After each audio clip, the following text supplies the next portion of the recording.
Manfred, White House visit should not be issue for champs. By Ronald Blum Boston, AP. Baseball Commissioner Rob Manfred doesn't foresee any problems if the World Series winner is invited to visit the White House. Both World Series teams have minority managers for the first time, and President Donald Trump has had tense relationships with many minority groups. I think as an institution, Major League Baseball has always had the greatest respect for the office of the presidency, Manfred said. That doesn't change, no matter who's there. Often we've had situations where individuals, players, whatever, don't agree with all of the policies of the individual that occupies the office. I think the important thing is respect for the office. Manfred addressed a number of topics prior to Game 2 of the World Series on Wednesday night, including start times and length of games. Boston's win in the World Series opener took 3 hours, 52 minutes and ended at 12:03 a.m. Eastern Daylight Saving Time. Manfred said complaints about World Series start times reflect an East Coast prejudice. When you start games at 5 o'clock Eastern, it's the middle of the workday in LA. That's not quite right either, he said. We're trying to strike a balance and get the point, the window, where we can get the most people all across the country having a meaningful opportunity to watch the game. 9-inning games in the league playoffs average 3 hours, 35.5 minutes, up 6 minutes from the 2017 postseason and more than a half hour longer than this year's regular season. I am always less concerned about it in the postseason, Manfred said. It is human nature when the stakes go up, things slow down a little bit. Manfred anticipates a new round of negotiations with Players Union head Tony Clark and his members over pace of play and game rules. Management had the right to unilaterally implement a pitch clock before the 2018 season, but did not, and it retains the right to install pitch clocks for 2019. MLB did institute a limit on mound trips without pitching changes for 2018. I spent a lot of time between the All-Star game and here talking directly to Tony, trying to map out the things that we'd like to have meaningful conversation about during the off-season, putting him in a position to get prepared to do, Manfred said.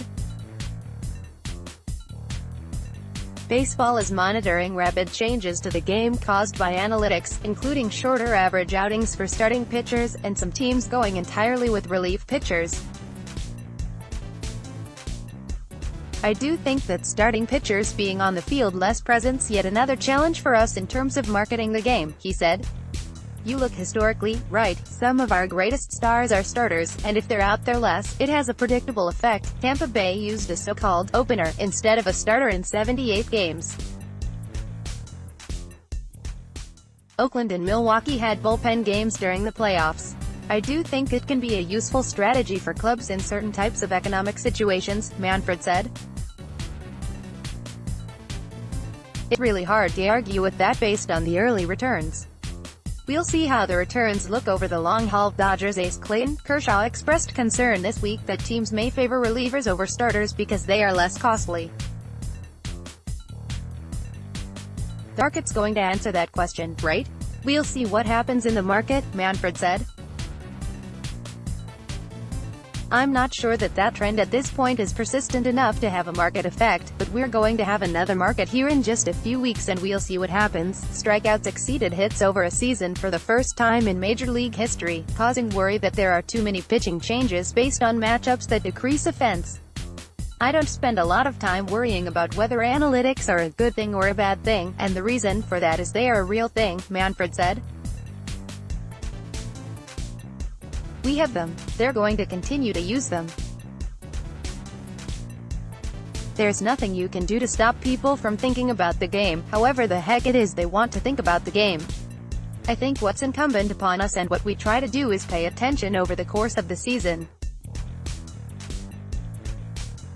Think about what we've learned during the postseason and see whether we may need to make some change in response to what we're seeing. On other topics, sign stealing. While MLB cleared Houston of breaking rules on electronic surveillance, additional rules could be put in place for next season.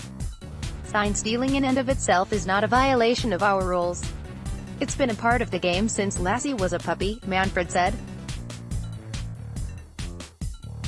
Where it becomes a problem is where there is a use of technology that otherwise violates our rules to aid the sign-stealing process. I think technology is evolving at a rate that it is incumbent upon us to constantly review and update our rules. Tampa Bay ballpark. Manfred remains hopeful the Rays will have a plan in place for a new ballpark by Dec. 1. The end of their agreement with St. Petersburg that allows the team to explore sites throughout the Tampa St. Petersburg area. The Rays hope to leave St. Petersburg's Tropicana Field and build a ballpark in Ybor City. I love the site. I think that in terms of its geographic location in the region it's a good one, he said. We have some work to do in terms of getting a financing plan together that will get that stadium built. Angels ballpark. Manfred said the Angels' decision to opt out of their ballpark lease is part of a negotiation and should not cause worry the team would leave the area. More APMLB, www.appnews.com/tag/MLB and www.twitter.com/app-sports updated October 24, 2018.